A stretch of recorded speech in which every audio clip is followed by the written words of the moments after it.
Então tá. Bom dia para vocês aí de casa. Hoje não tem ninguém aqui na aula, então vai ficar mais fácil de vocês acompanharem pela apresentação que eu vou compartilhar agora.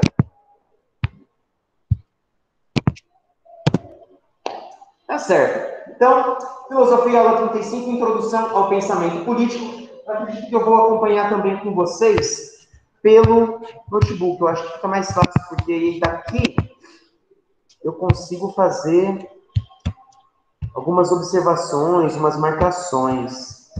Vamos ver aqui como que fica.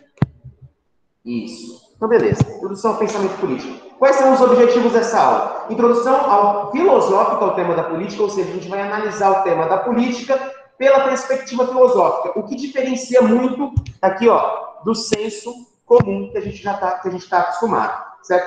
O tema da política está diretamente ligado com tudo que a gente discutiu nas aulas anteriores. A gente vai tentar amarrar um pouco dos conceitos que foram apresentados antes com o tema da aula de hoje. Essa aula, Introdução ao Pensamento Político, ela vai ter como referência o pensamento grego clássico. Quem que a gente vai utilizar como referência para o pensamento grego clássico? Para o tema da política. Esses dois filósofos aqui, Platão e Aristóteles, certo? O primeiro, ele prega uma transformação profunda na sociedade. A universidade ela deveria alcançar a justiça, tanto a cidade quanto os seus cidadãos. E Aristóteles, ele vai dar ênfase aqui à importância da participação política. Ou seja, o cidadão ele precisa estar engajado nos assuntos políticos, ele precisa se comprometer, ele precisa participar dos assuntos políticos, porque aquilo diz respeito à própria vida dele e dos demais cidadãos. Certo? O material de vocês traz aqui a seguinte imagem. Duas mulheres, é do Pablo Picasso, certo? Então, o que a gente pode observar? O que a gente consegue inferir? O que essa imagem consegue despertar? Que tipo de sentimento ela desperta na gente? Vocês olham para esse quadro, e o que vocês pensam? Certo? Eu não sei o que vocês pensam, mas para mim está claro que ela remete a um certo companheirismo, certo? Aqui com as mãos delas, as mãos dadas, correndo juntas. A alegria, olha só essa daqui. Olha, nossa, ela está olhando totalmente para cima. Olha aqui, ó. Parece que ela está muito feliz, olhando para cima, cabeça nas nuvens, certo? Está até perdendo as roupas, tá uma maravilha. Alegria, então, como eu falei, e a sensação de liberdade. Aqui o que eu citei sobre as roupas saindo remete a uma possível sensação de liberdade. Mãos dadas, braços erguidos, correndo junta, companheirismo, alegria e liberdade. Basicamente, esses são os conceitos, essas são as ideias, esses são os sentimentos presentes na política, de acordo com o pensamento grego clássico, certo? Então, a filosofia, a política, na Grécia Antiga, no pensamento filosófico, ela remete a esse tipo de sentimento. Então, a gente consegue definir bem esse conjunto aqui de sentimentos que foram apresentados como felicidade. Felicidade. Por que felicidade? Porque a felicidade está sendo compartilhada, certo? A felicidade está remetendo a um certo sentimento de alegria, e a felicidade ela está associada aqui à liberdade, ok? A gente consegue aproximar tudo isso do sentimento da felicidade. Então, começando aqui o material, exposição teórica. Então, para pensar, certamente a gente já escutou alguma dessas frases, certo? Então, aqui eu enumerei 4 frases. Políticos são todos iguais. A política corrompe, certo? 2 frases que remetem a que possuem uma conotação um tanto negativa. 3, você não foi político e você precisa ser mais politizado, certo?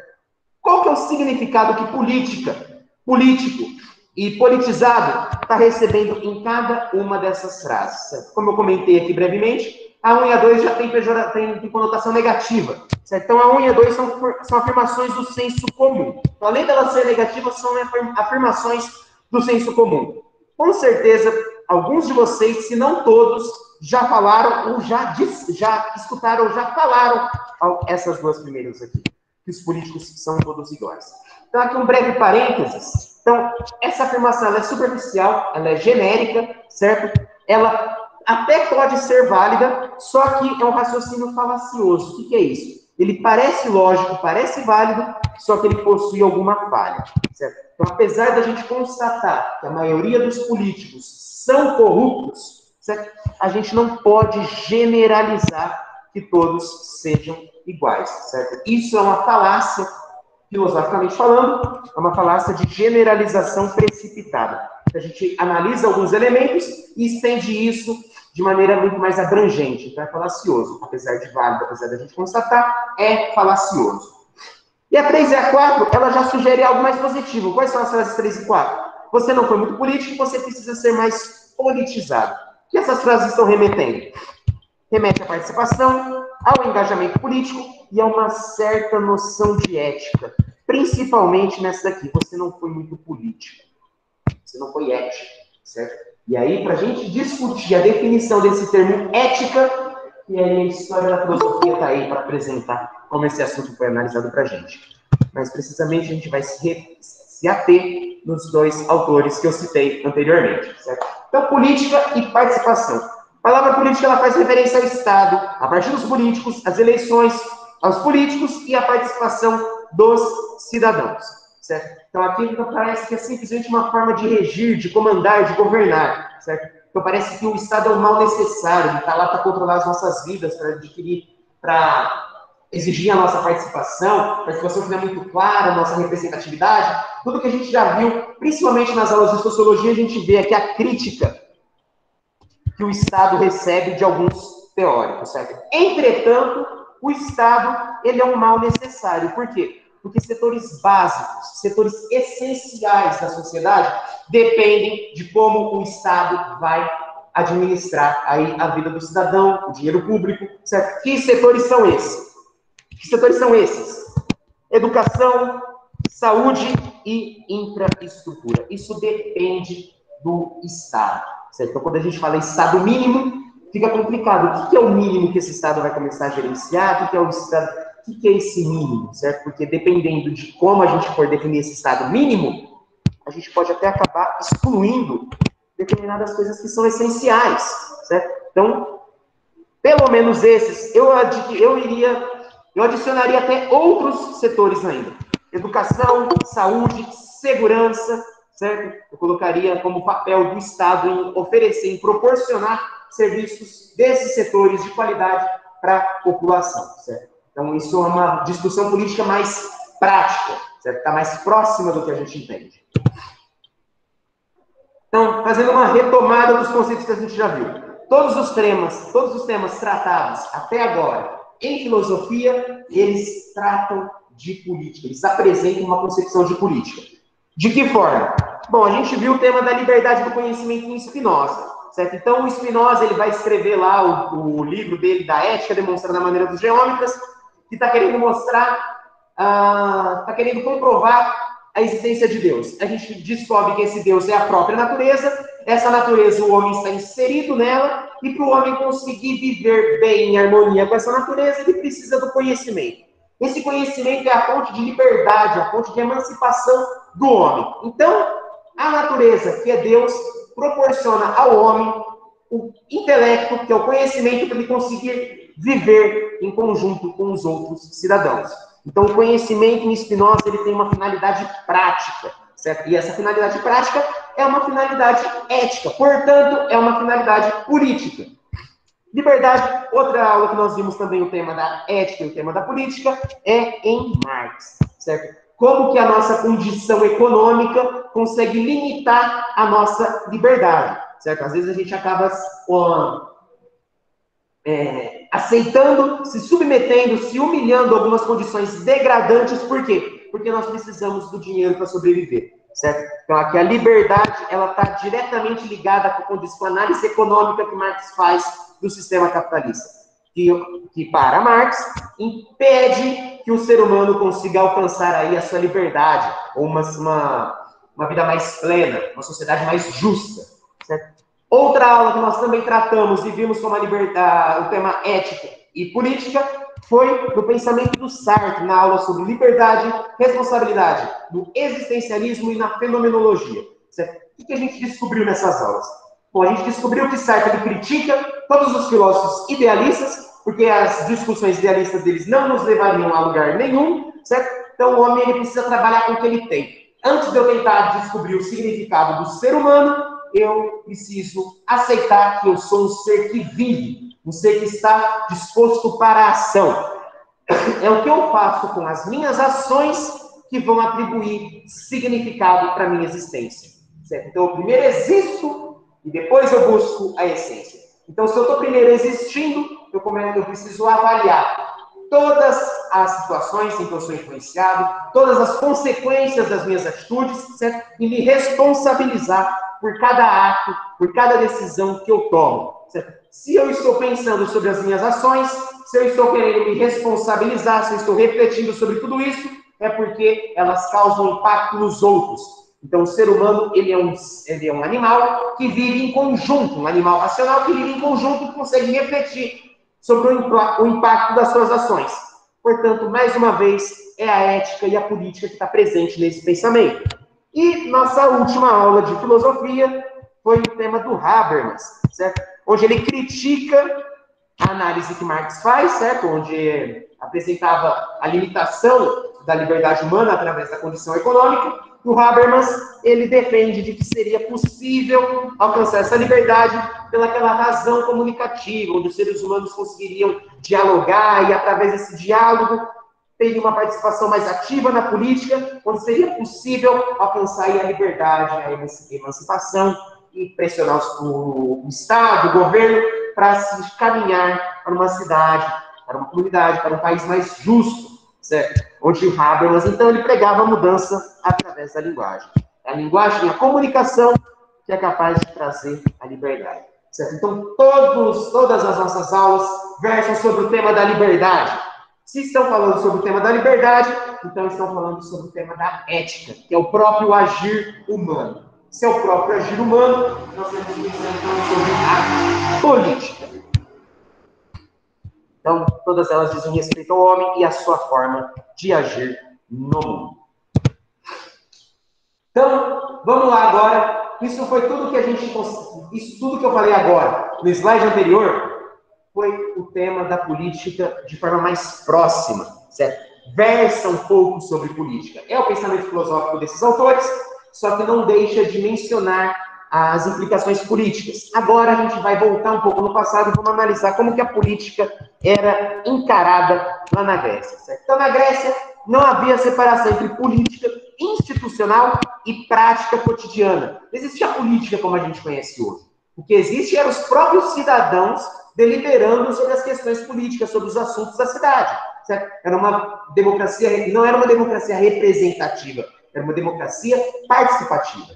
Certo? Então, havia participação direta dos cidadãos. Detalhe, apenas os homens acima de 21 anos que exerciam essa política. Então, a gente exclui as mulheres, as crianças, os escravos e os estrangeiros. Eles não eram considerados cidadãos, eles não participavam dos assuntos políticos. Então, era uma democracia, entre aspas, né? Porque não era todo mundo que conseguia participar. Então, os interesses dessa democracia grega diziam respeito apenas a essa classe aqui, que dominava todas as outras. Então, na polis grega, polis aqui, pode ser traduzido como cidade, todos os cidadãos se viam envolvidos nesses assuntos de interesse em comum. Todos esses cidadãos aqui, ó, certo? Os homens acima de 21 anos que não se enquadram aqui nesses outros grupos, certo? Tornava a prática política presente no seu cotidiano. Então, a política, ela permeava todos os setores da sociedade grega, certo? Se você era um homem acima de 21 anos, não era estrangeiro, não era escravo, tinha seu comércio, ou de alguma forma estava envolvido com as decisões políticas, você participava dessas questões, porque aquilo lá ia causar impacto em você. Aquilo lá tinha algum efeito. Então, você precisava participar da política para saber os efeitos de determinadas decisões ou de como a sociedade poderia ser dirigida, porque você se preocupava com isso, você está inserido dentro daquele contexto, daquela cidade. O objetivo da filosofia política é mostrar, então, aqui na Grécia, qual é o objetivo da filosofia política que a gente vai descobrir com Platão e com Aristóteles. Mostrar que a gente não deve abrir mão de exercer o nosso direito político, certo? Mas sim pensá-lo como parte da existência do indivíduo e de suas escolhas éticas. Certo? O que essa última frase aqui, que eu trouxe para vocês, extraídas do material, o que deixa claro? Qual que é o desdobramento que pode dar? Para a nossa atualidade. A nossa atualidade hoje, na nossa sociedade, nós estamos abrindo mão de exercer esse direito político. Pessoas que se desmotivaram de forma astronômica com a política, não exercem mais o direito do voto, não procuram se informar sobre os políticos que foram eleitos, certo? As pessoas estão com um descaso generalizado com a política. E isso é perigoso. Isso é perigoso por quê? Porque se nós não nos envolvermos, se nós não participarmos desses temas, dessas decisões, vão decidir o que desejarem. Sem a pressão popular, eles vão decidir coisas, eles vão escolher, decidir, governar, de forma que nós não vamos aceitar. E está tudo bem, porque nós não estamos nos rebelando, certo? Então, esse é o grande problema. Nós precisamos exercer o nosso direito político. Não podemos simplesmente desistir. Agora, não me lembro se foi Platão ou Aristóteles, certo? Você até pode, que mencionou essa frase, certo? Você até pode não gostar de política, certo? Mas será governado por quem gosta. E quem gosta vai saber como governar, vai saber como te dominar, certo? Então é bem perigoso, fica aí a dica para a gente voltar a exercer nosso direito político. Então, o exercício da política considera que os homens buscam atingir um fim. Então, olha que interessante, e vocês precisam se ater nessa temática. A filosofia, na Grécia, ela é examinada principalmente por Aristóteles através de se atingir um fim, certo? Então, todas as coisas, elas tentam alcançar uma forma final. Então, a semente, qual que é o fim da semente? Se transformar numa árvore, dar seus frutos, essa é a finalidade das sementes e das árvores. O homem, qual que é a finalidade do homem? Alcançar a felicidade. Tem alguém que buscaria a própria tristeza, a própria infelicidade? Não. Os gregos isso estava muito claro. O homem deve se aprimorar e alcançar a felicidade, certo? Da mesma forma que o homem deve buscar a saúde através da medicina, certo? Então, governar de acordo com o bem comum. Então, a política na Grécia Antiga, ela deve governar de acordo com o bem comum, alcançando a justiça e o aprimoramento das potências humanas, ok? Então, esse fim buscado pela política se dá por meio do discurso. Então, voltando lá para a Grécia. Então, os homens, eles estão tentando atingir um fim, esse fim é a justiça, esse fim é a felicidade. Como que a gente vai chegar nesse objetivo? Bom, já que era uma democracia participativa, como que eles vão alcançar esse fim? Através do discurso, ou logos, como era o conceito do grego antigo. Ou seja, é através da linguagem, os homens traçam objetivos em comum e buscam estratégias para alcançá-los. Então, através do meu discurso, eu vou tentar traçar estratégias com outros, ou convencer os outros da minha estratégia, para a gente governar bem a cidade e alcançar esses fins que eu já mencionei, ok? Então, aqui tem um fragmento do Jean-Pierre Vernant, que é um filósofo, um especialista, e essa frase dele está presente nas origens do pensamento grego, obra fantástica. Certo? A polis, a cidade, se faz por meio das palavras. É a democracia grega explícita. A polis, a cidade, ela se constrói por meio da palavra. Lembram-se dos conteúdos que a gente viu lá no primeiro? Protágoras, Gorgias. O que esses sofistas eles ensinavam? Eles ensinavam que o discurso era capaz de convencer, que era através do convencimento que você conseguia defender sua opinião nos debates das praças públicas gregas. Certo? Era isso que acontecia. A democracia grega, ela tem sua raiz aí. Então, a polis, ela se faz por meio da palavra. Quais as consequências da cidade ser formada por homens que utilizam a linguagem? Não existe mais mitos, não existe mais deuses, não existe mais vontade de Deus para governar a cidade tal como deseja. Certo? Eis a questão. Então, é isso que acontece. Então, nós temos os homens criando a própria cidade. certo? A política, então, através dessa linguagem que o próprio homem consegue desenvolver de forma natural, é essencialmente humana. Então, a política, ela é essencialmente humana. Então, para Aristóteles, essa especificidade do ser humano é o que o define. Então, qual que é a essência? Então, na Grécia Antiga, existiam algumas questões pertinentes, algumas questões importantes. Quais eram elas? Qual é a essência das coisas? O que define as coisas? No caso do homem, o que define o homem? Cabelo define o homem? Olhos, rir define o homem? Não.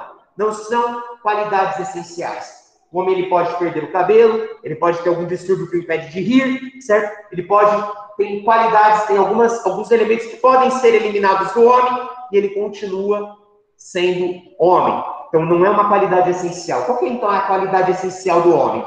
É um animal racional e político, certo? Então, para o Aristóteles, o homem é um animal político, principalmente um animal político, porque a política aqui já presume a razão que é desenvolvida por meio do discurso. Então, para os gregos, as coisas possuem uma finalidade, como eu já falei para vocês, certo? E para alcançá-las depende de uma técnica específica. Então, existe uma técnica. Na Grécia Antiga, então, a ciência, ela é traduzida como técnica, certo? Existe uma técnica, existe um saber próprio para determinada coisa. Então, qual que é a ciência, qual que é a técnica que vai me trazer a saúde? A medicina. Qual que é o fim da medicina? Qual que é o objetivo da medicina? É a saúde. Eu não vou consultar um médico que vai me oferecer uma dieta não saudável. Porque ele vai falar, olha, assim você vai morrer mais rápido. Eu não vou buscar um médico que vai me dar esse tipo de sugestão. Se eu estou indo atrás de um médico, ele está trabalhando com a técnica da medicina e o fim que ele está buscando é a saúde do meu corpo. Então, ele vai estudar para conhecer os males do corpo, para conseguir oferecer a saúde, para trazer para que o meu corpo fique saudável. Certo? A mesma coisa acontece com a política. A mesma coisa acontece com a cidade. A cidade, a polis, ela precisa ser saudável. Como que a polis será saudável? Através do exercício da política, através da técnica política. E como que essa técnica política vai chegar numa condição de cidade saudável? Se eu buscar o fim, que é a justiça. Então, olha só a comparação interessante que os gregos fazem. Existe para o corpo a tendência de buscar a saúde. E eu consigo buscar a saúde através da medicina. No estado, na cidade, para eu conseguir alcançar a justiça, eu preciso da técnica política. Então, saúde e justiça, elas remetem a algo positivo, certo? Ficou claro? Então, para alcançar esses fins é necessário entendimento. O que esse entendimento consiste? Encontrar os meios para atingir os fins desejados. Então, com o meu entendimento, com a minha linguagem, eu quero atingir um fim desejado. Eu tenho que buscar os instrumentos e os meios para alcançar esse objetivo. Certo? Então, a política, ela tenta adequar os meios em virtude dos fins. Nesse processo, os homens são termos de uma equação, cujo resultado esperado é a justiça. Dito de outro modo, a política transforma o homem em variável de um cálculo racional, que pretende determinados resultados. Essa parte aqui, lida, é o resumo, é basicamente uma forma, está trazendo as mesmas ideias que eu discuti antes, de forma um pouco mais encadeada. Certo? Então, existe um fim que deve ser alcançado, o homem, através do seu discurso, ele tenta alcançar esses fins. Então, o homem utiliza outros homens, tenta descobrir instrumentos para alcançar esse fim desejado. Com esse pano de fundo de como a política ela é encarada lá na Grécia, nós vamos agora entrar explicitamente na apresentação do pensamento de Platão e de Aristóteles. Certo? Peraí. Vocês estão acompanhando, né? Alguém falou alguma coisa? Ah, não. Foram pedidos de bom dia. Bom dia, Duda. Tá certo, pessoal. Falta 9 minutos, a gente vai continuar. Que já acaba. Então, Platão, esse carinha aqui, ó, peguei daquela obra lá, Academia de Atenas, certo? Vocês conseguem perceber que ele aponta o dedo para cima, remetendo às ideias, né?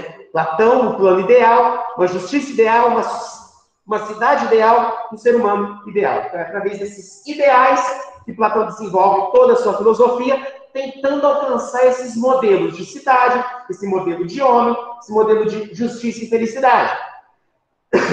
Então, Platão, ele é crítico da democracia, certo? Por quê? Porque foi a democracia grega que condenou o seu mestre Sócrates, que o fez beber cicuta, que condenou ele à morte, certo? Então, para Platão, ele reflete sobre as mudanças profundas na sociedade para que a justiça se realize. Então, vamos lá. Então, Platão, ele está pensando numa cidade ideal. Essa cidade ideal, ela precisa proporcionar felicidade, tanto para si mesmo, a cidade precisa alcançar essa felicidade, sendo bem governada, e os cidadãos precisam também encontrar a felicidade. Como que isso é possível? Através de uma profunda transformação na sociedade e de algumas instituições, certo? Então, justiça na cidade é um indivíduo feliz, temperante, equilibrado. Em outras palavras, o indivíduo, o cidadão feliz, a justiça, a felicidade, para ser alcançada pelo cidadão, ele precisa ser senhor de si. O que é ser senhor de si? É quando a minha razão domina o meu corpo. É quando a minha razão domina e controla as minhas emoções, as minhas paixões. Certo? E a justiça na cidade? A justiça na cidade, para se alcançar a felicidade na cidade, ela precisa ser bem governada e deve existir harmonia, tanto entre os próprios cidadãos, quanto entre os cidadãos e aqueles que os governam.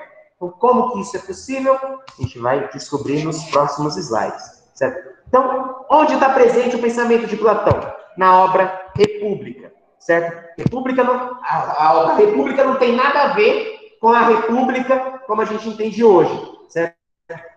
Na verdade, essa obra do Platão deveria ser traduzida como politeia, que é o termo grego para regime. Por que regime? Porque regime remete à educação, formação do jovem grego. Então, prestem atenção. Para a cidade platônica dar certo, é preciso instaurar um regime político, um regime educacional, um regime pedagógico para todos os cidadãos dessa cidade. Então, olha só, infelizmente Platão era autoritário, porque ele não somente era autoritário, como totalitário, porque ele vai ter o controle de tudo que está a serviço nessa cidade, principalmente pela educação, os militares, certo? Então, a gente pode tecer essa crítica a Platão, mas os fins dele eram nobres, ele queria alcançar uma cidade perfeita. A República é uma das principais obras de Platão. Nós a gente tem a teoria do conhecimento de Platão, sua filosofia da linguagem, reflexão política e até a crítica à arte poética. Platão ele detestava os poetas porque para eles corrompiam a alma com mentiras. Mas a gente não vai entrar nesse assunto. Certo? Então a educação ganha destaque nessa obra. É através da educação que será oferecida pelos cidadãos que será possível alcançar a justiça na cidade e a felicidade no cidadão, certo? Uma boa educação seria capaz de realizar todo o projeto político platônico. Eu trouxe aqui a imagem, essa imagem não tem no material de vocês, certo? E remete aos conteúdos que a gente viu lá no primeiro ano. Então, uma imagem importantíssima. E ela consegue traduzir boa parte do pensamento platônico, certo? Então, lembrando aqui, então existem prisioneiros numa caverna, eles nunca saíram dessa caverna, eles cresceram a vida inteira no fundo dessa caverna, certo? Esses prisioneiros, eles assistem às sombras projetadas no fundo dessa caverna. Quem projeta essas sombras são pessoas mentirosas. Quem são as pessoas mentirosas? Os sofistas, os políticos demagogos, que falam aquilo que o povo quer ouvir, certo? Os interesseiros, os manipuladores. A gente consegue fazer uma ponte com a mídia, né? A mídia, as fake news na atualidade. Então, o conhecimento da opinião, conhecimento do povo, o senso comum, a mídia, aqueles que nos manipulam, os charlatões, todos eles estão nessa categoria aqui. Então, você imagina que fake news é algo atual? Não, já existia a doxa errada lá na Grécia Antiga já. Que a gente não tinha no grupo do WhatsApp, certo?